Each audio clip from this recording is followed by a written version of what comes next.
The emergency alarm blared like 1,000 angry horns inside the compact scout spacecraft. Lieutenant David Kim gripped the navigation controls, his palms slick with sweat as the vessel spiraled through an alien atmosphere filled with electric blue clouds and shimmering particle storms. "Mayday, Mayday," he shouted into the communication system, knowing full well that no human base would hear his desperate call. The nearest Earth outpost was 3 light-years away, and his communication array had been damaged during the unexpected meteor shower that had originally thrown his mission off course. The spacecraft, a sleek Mark 7 Horizon-class exploration vessel, tumbled through the atmosphere of Zara 9, a planet nobody had thoroughly mapped. Prototype sensors flickered wildly, displaying incomprehensible data about the planet's bizarre electromagnetic environment. David's training kicked in. With expert precision, he redirected emergency power to stabilization thrusters, trying to control the wild descent. The ship's external temperature readings were going crazy, oscillating between -200 and +500 degrees in mere seconds. "Come on, baby," he muttered, his fingers dancing across multiple holographic interfaces. "Just give me one clean landing." Suddenly, something extraordinary happened. The chaotic atmospheric interference began to organize. Like invisible hands were guiding his falling spacecraft, the wild energy around him started forming smooth, almost intentional corridors of electromagnetic stability. Was this a natural phenomenon, or something else? The spacecraft's hull screamed as it cut through layers of alien atmosphere. David could see the landscape below, a terrain that looked nothing like Earth.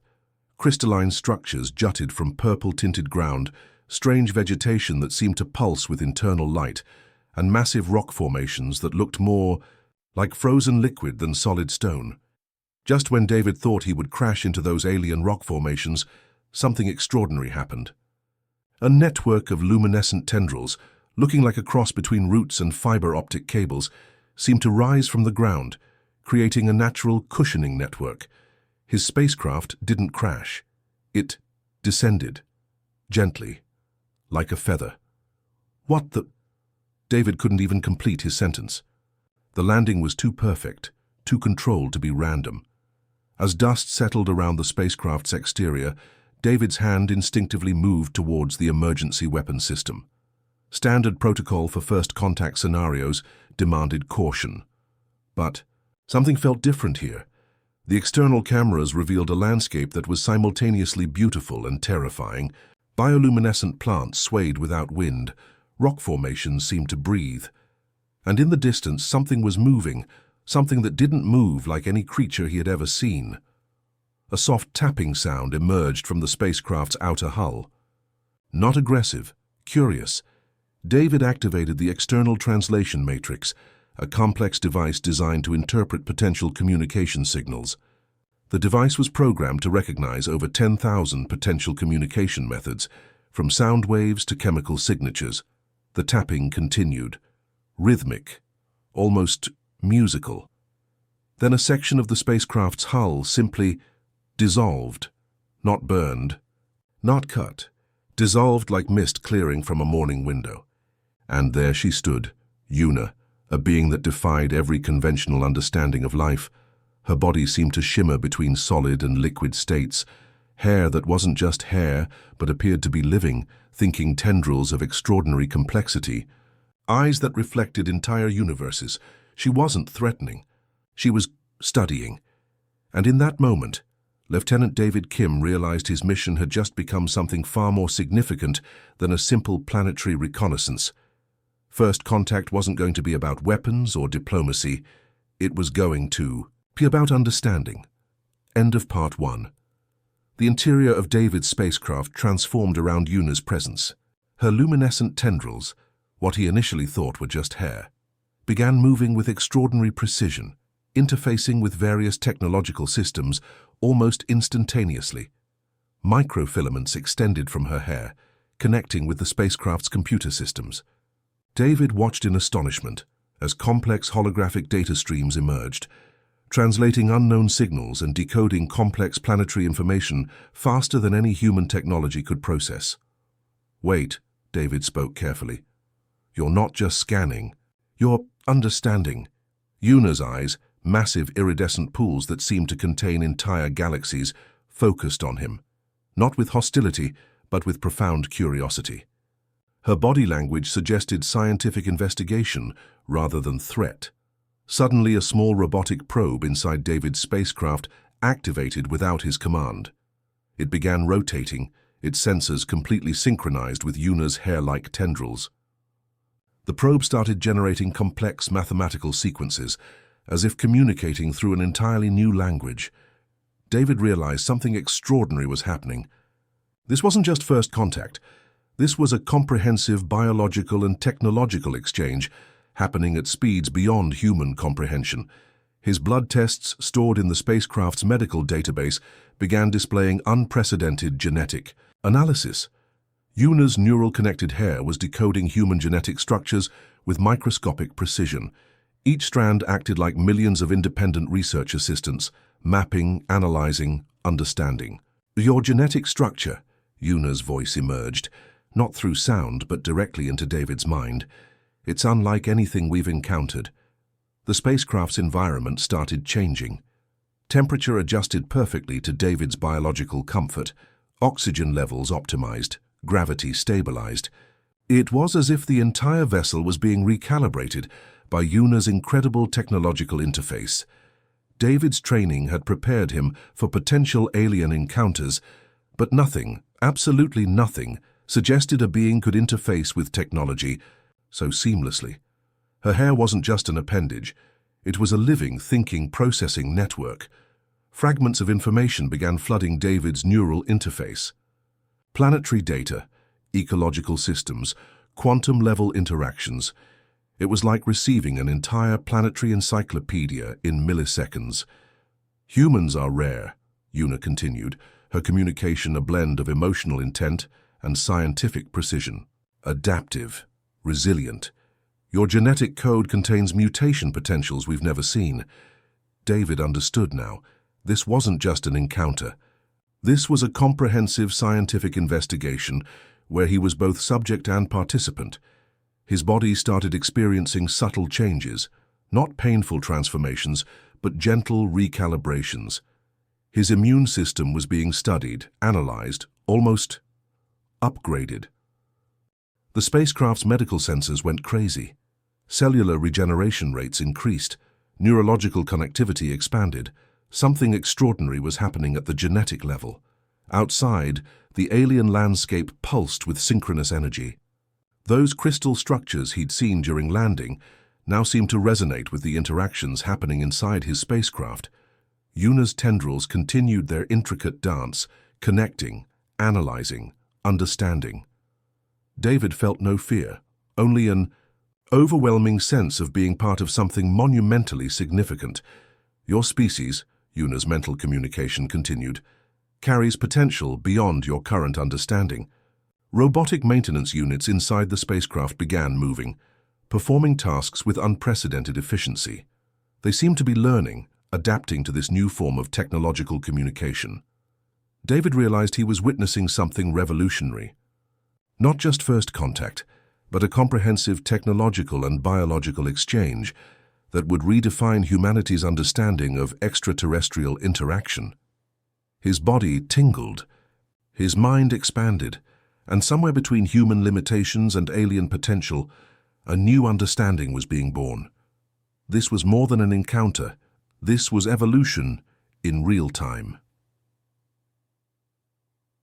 End of Part 2. The massive holographic display materialized around David, showing a planet in catastrophic decline. Yuna's expression transformed from scientific curiosity to deep concern. Microscopic organisms, smaller than any human technology could detect, were systematically destroying entire ecological networks. "Our world is dying," Yuna's mental communication carried a tone of desperate urgency. Massive biomechanical structures outside began to crumble. What looked like living cities, structures that breathed, pulsed, and functioned like organic organisms, were deteriorating at an exponential rate. Entire planetary ecosystems were collapsing within hours. David watched as incredible quantum-level visualizations showed these microorganisms mutating faster than any known biological system. They weren't just destroying, they were systematically consuming and redesigning planetary infrastructure. Robotic defense systems deployed across the planet's surface looked like silver-blue spider webs, attempting to contain the microscopic invasion. Massive energy shields flickered and failed, revealing the desperate technological battle happening beneath. These organisms, Una explained, adapt faster than our most advanced computational systems can predict. They rewrite their genetic code with each interaction, making traditional defense mechanisms obsolete. Massive environmental generators, structures kilometers wide, started shutting down. Cities that were once vibrant technological marvels began transforming into silent, decaying monuments. David's human brain started processing the information differently. His military training kicked in, analyzing the crisis from a strategic perspective. These weren't just random microorganisms. They seemed to have an intelligence, a purpose. Una's hair-like tendrils began projecting complex molecular simulations. David could see potential intervention strategies being calculated in real time. Millions of potential scenarios played out simultaneously, each one failing within microseconds. We've lost 67% of our planetary infrastructure, Una's communication carried a sense of impending doom. Our most advanced scientists have been unable to create a sustainable intervention. Suddenly, David's own genetic data began highlighting something unusual. His human immune system, when projected against these alien microorganisms, showed unprecedented interaction patterns. Robotic research units around them started recalibrating, focusing their entire computational power on analyzing David's cellular structure. Something in his human genetic makeup was responding differently to these destructive organisms. The planetary crisis visualization showed entire continents transforming, landscapes melting, technological structures dissolving, complex ecosystems collapsing. It wasn't just destruction, it was systematic deconstruction. Your genetic structure, one of the robotic research units communicated, shows mutation resistance capabilities we've never encountered. David watched as his own cellular data began interfacing with planetary defense systems. His immune system wasn't just defending, it was actively learning, adapting, creating counter-strategies against these microscopic invaders. Massive energy barriers around the planet started stabilizing. Where advanced alien technology had failed, human genetic potential was showing unexpected promise. The microorganisms that had been systematically destroying the planet suddenly encountered something they couldn't quickly adapt against: human cellular resilience. Una's entire being seemed to pulse with a combination of hope and scientific excitement. This wasn't just a potential solution. This was a fundamental reimagining of biological defense mechanisms. Planetary reconstruction systems began activating. Dormant technological networks that had been waiting for a breakthrough suddenly found their catalyst: David's unique human genetic potential. We might have a chance. Una's mental communication carried a tone of cautious optimism. The entire planet seemed to hold its breath, waiting to see if this unexpected human could be the key to their survival. End of Part 3. Pain erupted through David's body like liquid fire, every cell screaming with transformation. Una's extraordinary hair tendrils had completely enveloped him, creating a cocoon of living, pulsing technology that seemed to breathe with its own consciousness. Microscopic nanobots, smaller than human blood cells, began systematically rewriting his genetic structure. It wasn't gentle, it wasn't comfortable.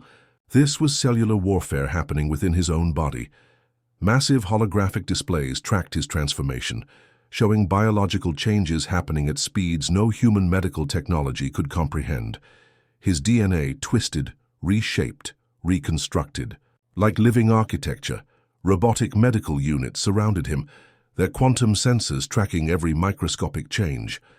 They weren't just observing, they were participating, guiding the transformation with precision beyond human understanding. The process will be intense. Una's mental communication carried a tone of scientific detachment mixed with genuine concern. Your human adaptive capabilities are extraordinary. David's muscles began shifting, redesigning themselves. Bone structures realigned, neurological pathways expanded, creating connections that bridged human limitation and alien potential. His body was becoming something entirely new, a hybrid of human resilience and alien technological potential. Quantum energy fields danced around him, creating protective barriers that pulsed with incredible power.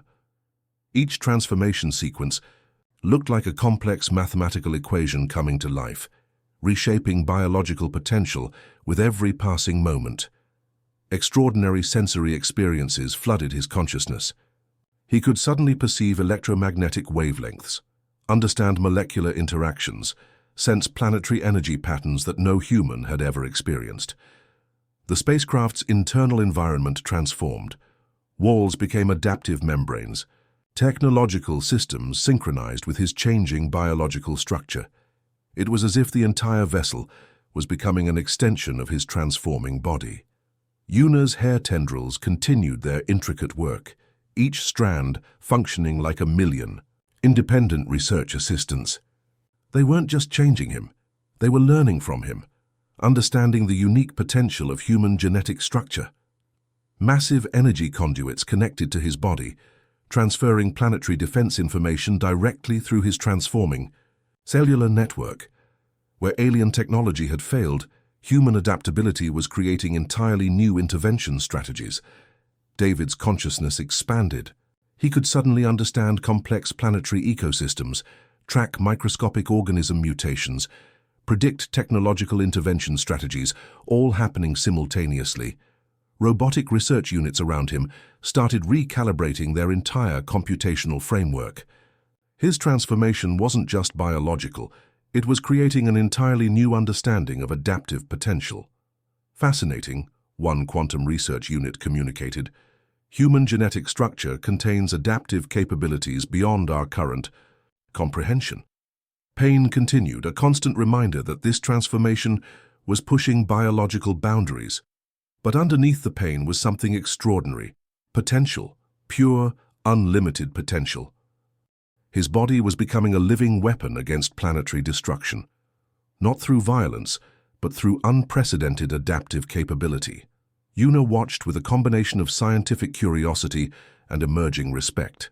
Humans were no longer just another species. They were something more, a biological marvel that could potentially reshape entire planetary ecosystems.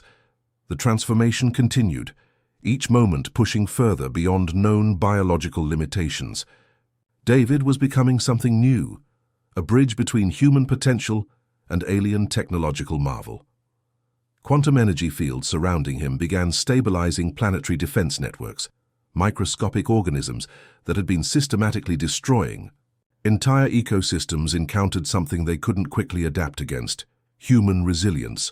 Transformation completion in 73.6%, a robotic unit announced. David's consciousness expanded further, understanding that this wasn't just about saving an alien planet. This was about demonstrating the extraordinary potential of human adaptability. End of Part 4. The planetary restoration began like a symphony of living light. David stood at the epicenter, his transformed body pulsing with extraordinary energy. That bridged human potential and alien technological marvel. Entire continents started healing. Microscopic ecosystems that had been systematically destroyed now reconstructed themselves, guided by the quantum-level information encoded within David's new biological structure. It wasn't just healing, it was complete planetary resurrection. Massive, technological networks that had been dormant for centuries suddenly awakened. Robotic restoration units moved with unprecedented precision, following complex intervention strategies that originated from David's transformed genetic code. Yuna watched in absolute amazement. Her entire civilization's understanding of biological adaptation was being rewritten in real time. Humans were no longer just another species. They were cosmic problem solvers of extraordinary potential. Quantum communication networks began broadcasting David's transformation across multiple star systems. What had begun as a simple reconnaissance mission was now a fundamental revelation about human capability. Your species carries potential beyond linear understanding. Yuna's mental communication carried a tone of profound respect. The robotic research units around them began cataloging every microscopic detail of David's transformation. Planetary defense systems that had been failing for generations now operated with impossible efficiency. David's genetic structure had become a living intervention mechanism, creating adaptive strategies faster than any computational system could process. Massive energy barriers surrounding the planet stabilized. Entire ecological networks that had been on the brink of total collapse now pulsed with renewed vitality. It was as if the planet itself was breathing, healing, transforming. Robotic diplomatic units began preparing comprehensive reports. This wasn't just first contact. This was a fundamental reimagining of interstellar potential. Humans had demonstrated an adaptive capability that defied conventional understanding. David's consciousness expanded across planetary networks. He could simultaneously track microscopic organism mutations, manage planetary restoration strategies, and communicate through complex quantum communication channels. Extraordinary technological structures that had been dormant for centuries began reactivating. Cities that were once dying now reconstructed themselves, guided by the quantum-level information encoded in David's transformed biological structure. Humanity's first true diplomatic breakthrough, one research unit announced, achieved through biological potential rather than traditional technological intervention. Star charts began updating. Diplomatic communication networks across multiple star systems started receiving comprehensive data about this extraordinary human transformation. David had become more than an individual. He was a living demonstration of human potential. Yuna's civilization began preparing comprehensive diplomatic protocols. Humans were no longer going to be categorized as a developing species. They were now recognized as extraordinary cosmic problem solvers. Massive research facilities across the planet began studying David's transformation. Every microscopic detail was being analyzed, documented, understood. This was more than a scientific breakthrough. It was a fundamental shift in cosmic understanding. Planetary restoration continued. Ecosystems that had been systematically destroyed now flourished with unprecedented vitality. David's transformed body acted like a living, breathing intervention mechanism. Robotic diplomatic units started preparing comprehensive communication packages for Earth. How do you explain a transformation that fundamentally rewrites understanding of biological potential? We have found our cosmic bridge. Yuna's mental communication carried a tone of profound revelation. David understood now that his mission had become something far more significant than planetary reconnaissance. He was now a living demonstration of humanity's extraordinary adaptive potential. Quantum communication networks began broadcasting his transformation across multiple star systems. Diplomatic channels that had been dormant for generations suddenly came alive with extraordinary potential. The planet continued healing, David continued transforming, and humanity's first true cosmic revelation began. End of Part 5.